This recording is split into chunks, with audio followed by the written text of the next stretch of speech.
Hello everybody, I'm NinjoX the Enlightened Gamer. Thanks for taking the time to click on this video and hear me out. This is part 1 of 3 of the final Enlightened vlog.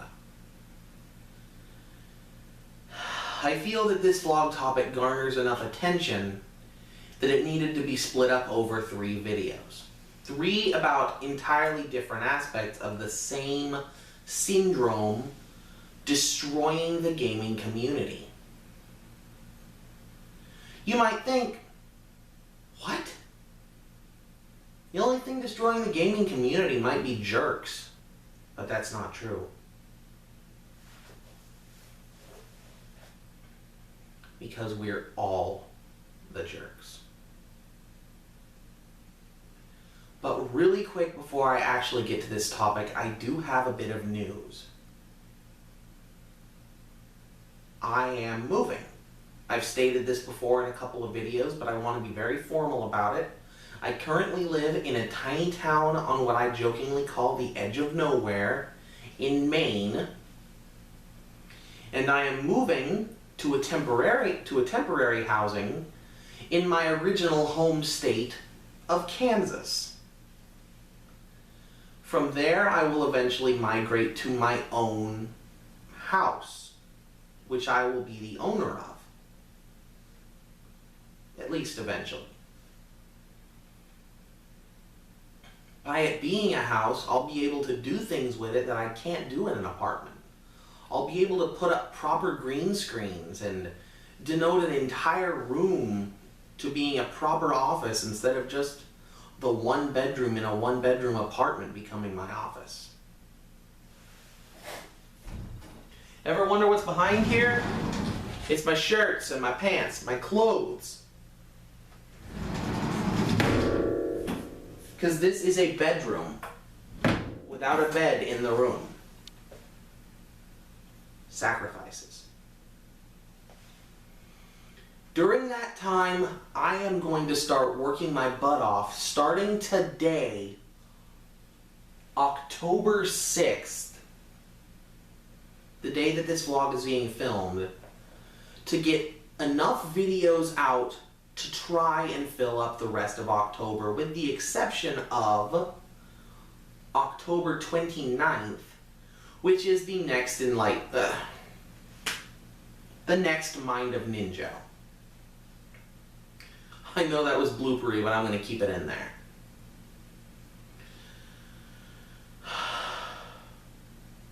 On to the topic at hand.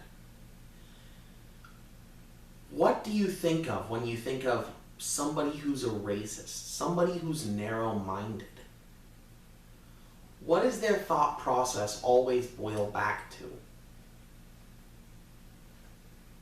Everything comes from the same single thing.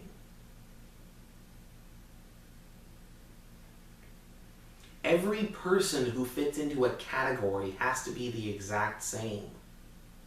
Just like every fire-type Pokemon has to be weak to water, rock, ground,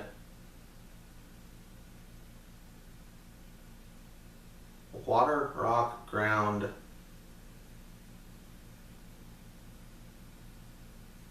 water, rock, and ground. I can't think of any others.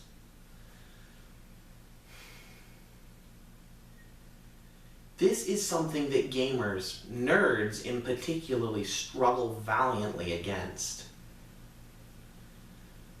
It's bad. The worst, obviously the worst proponent of this is chopping up people into categories. If you're black, African American, whatever you want to say, however it is PC correct to say that, a dark-skinned individual, then many people in the States will look at you like you were meant to play basketball. Let me just say, every dark-skinned person, every brother cannot play basketball. Nor should they be able to. Because these things cannot be singled out. What do we call this? It's similar, it crosses all borders, crosses all bounds, and unifies us in our ignorance. This is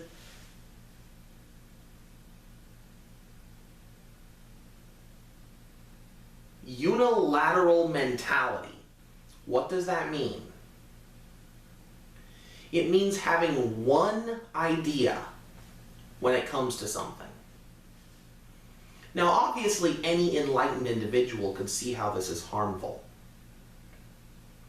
because it makes it impossible for you to enjoy diverse experiences.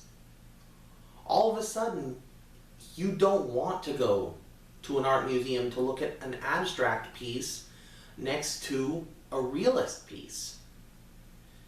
Instead, all you want to do is find the bowl of fruit.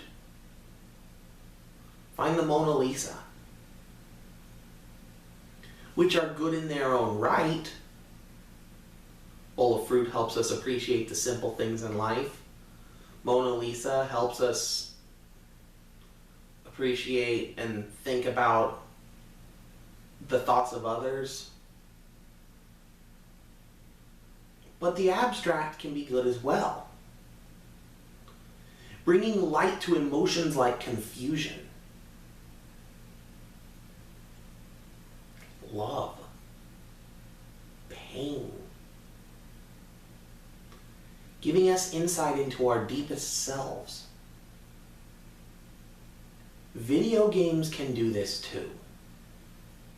What I'm about to say is a simplification of something I've heard on nearly every single YouTube channel at some time or another. Games are about gameplay because ultimately at their core they are games. That is why they are called games. I wholeheartedly reject this ideology that video games at their core essence will never be greater than games. There are some games that are obviously made to be a good time, and we need those as much as the darker, more reflective ones. But please do not douse the creative fires of the art of artists. Don't drag the rest of us down with your unilateral mentality.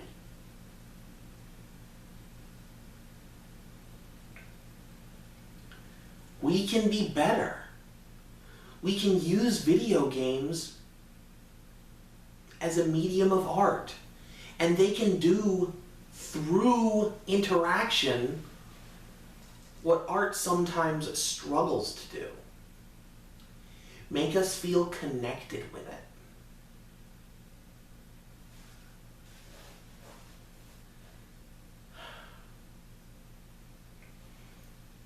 Just because a game doesn't have the best gameplay, the most innovative gameplay, first off, it doesn't mean it's not good gameplay.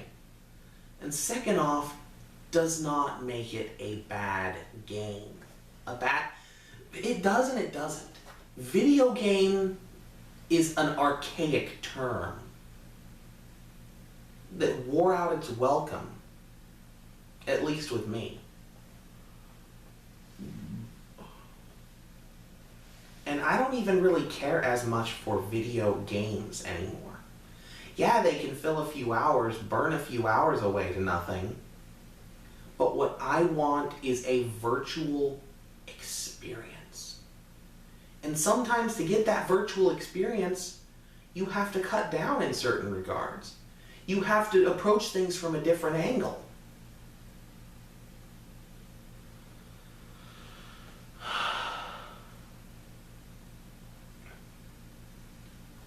Hashtag Game Deep.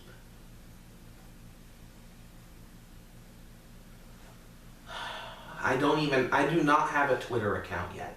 I do plan on starting one somewhere near the beginning of season 2.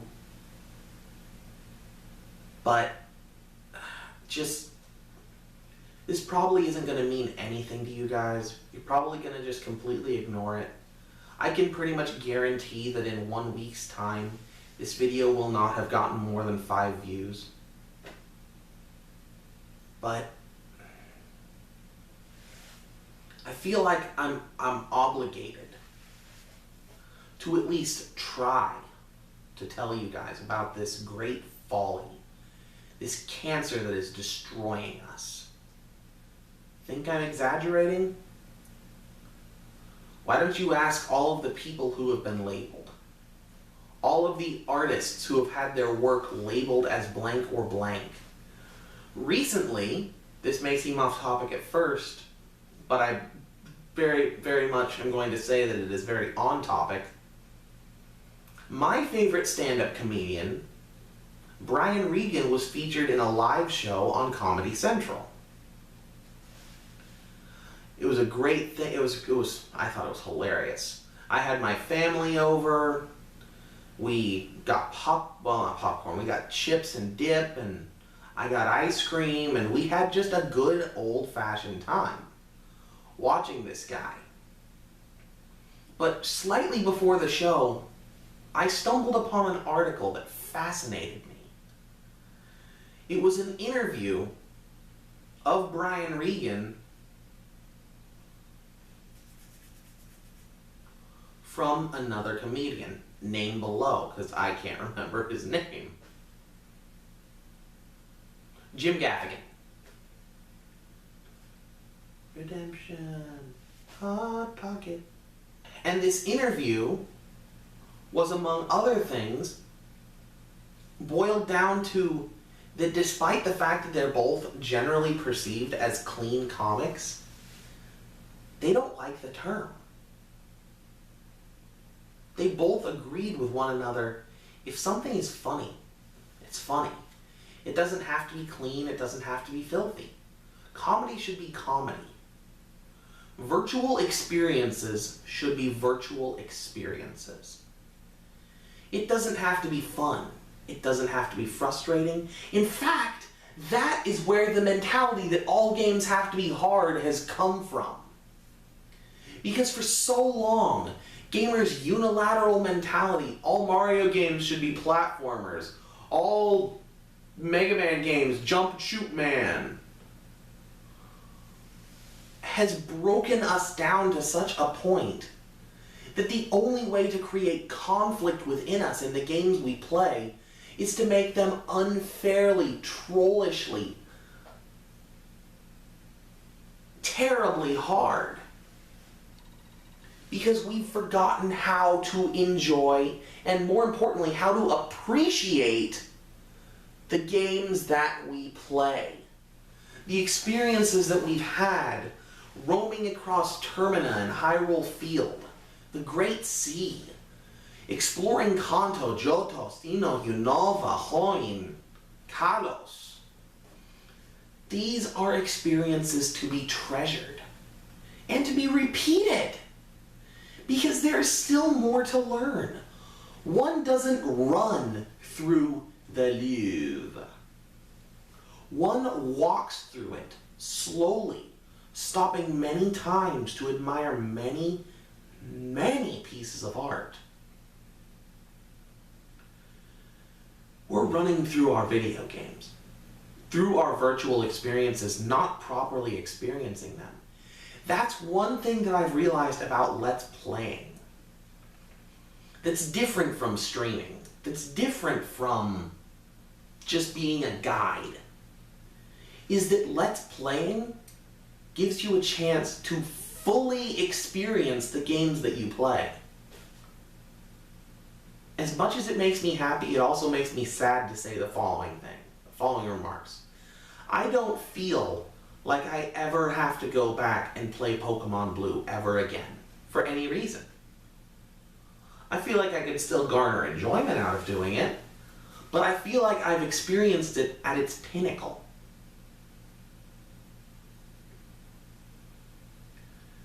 Same's true for Twilight Princess and Ratchet and Clank. To a lesser extent, Fable. And I'm starting to feel that for Paper Mario too.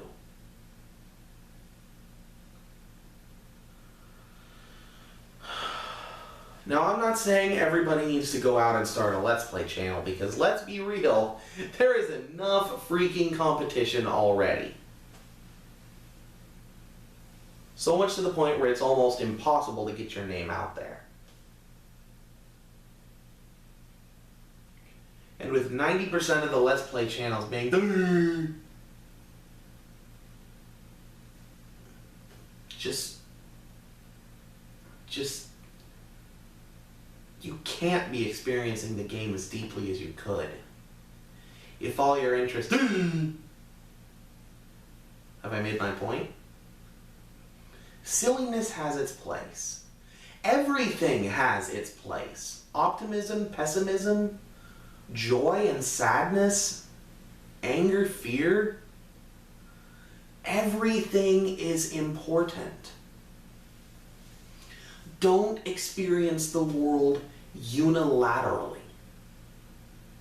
And don't experience your games unilaterally. Hashtag game deep.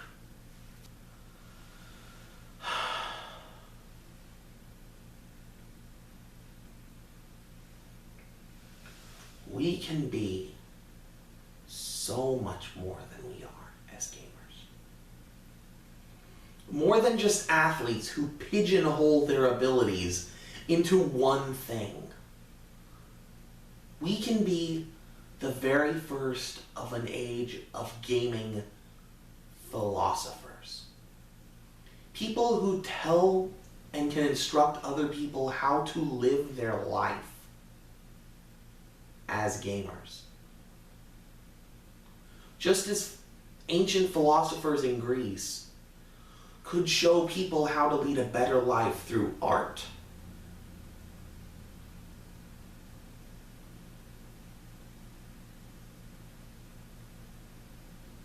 Then maybe we'll be able to end all the first world problems. And someday, maybe even the third world ones too. Unlikely though it may be.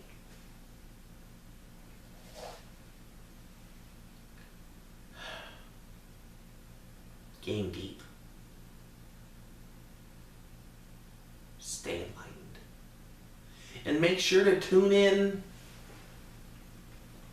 on the 22nd, my birthday, for part 2 of this trilogy of enlightened vlogs.